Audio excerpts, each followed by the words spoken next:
কোনো টানাপোড়েন নেই, কারণ টানাপোড়েনটা দুতরফা হয়, একতরফা টানাপোড়েন হয় না। আমরা বলছি, বিধানসভা বলছে আমাদের ইন্টিমেশন দেওয়া হোক, ইন্টিমেশন দেওয়া হচ্ছে না। আমাদের বলা হচ্ছে রাজভবনে এসে আপনারা শপথ বাক্য পাঠ করুন, সেইখানে অব্দি ঠিক আছে, কিন্তু কে শপথ বাক্য পাঠ করাবেন সেটা তোমাদের বলা হচ্ছে না। মাননীয় রাজ্যপাল বলুক যে উনি শপথ বাক্য পাঠ করাবেন রাজভবনে, আমরা অবশ্যই এখানে যা যা প্রসিডিংস আছে সেটা করে আমরা চলে যাব। উনি করাবেন না, তাহলে উনি দয়া করে আমাদের অনারেবল স্পিকারকে করুক অ্যাপয়েন্ট, আমরা বিধানসভাতেই বসে আছি, নয় উনি আসুক। বিধানসভার সিঁড়িতে সায়ন্তিকা বন্দ্যোপাধ্যায় রেয়াত হোসেনের ধর্নার মধ্যে দিল্লি গেলেন রাজ্যপাল। ফলে রাজভবনের সঙ্গে টানাপোড়েনে ঝুলেই রইল দুই বিধায়কের শপথ।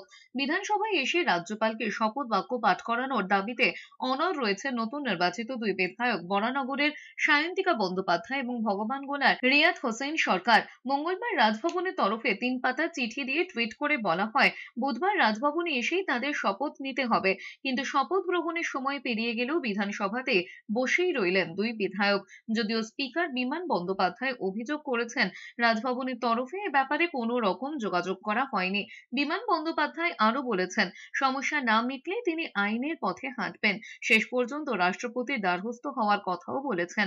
বিধানসভার যখন দুজন সদস্য নির্বাচিত হয়েছে, তাতে গণতান্ত্রিক অধিকারকে তিনি কাজ করতে বাধা দিচ্ছেন, এটা খুব ভালো কাজ হচ্ছে না। সেটা আমি আইন দেখবো, আইন দেখে আইনজীবীদের সঙ্গে পরামর্শ করবো এবং to what extent we can do, দরকার হলে রাষ্ট্রপতির নজরেও আমি আনবো। অন্যদিকে রাজভবন নতুন দুই বিধায়ককে শপথ বাক্য পাঠ করানোর জন্য তৈরি ছিল, কিন্তু দুপুর পর্যন্ত রাজভবনে যাননি সায়ন্তিকা এবং রেয়াত। এরপরে দুপুরে দিল্লির উদ্দেশ্যে বেরিয়ে পড়েন রাজ্যপাল সিভি আনন্দ বোস।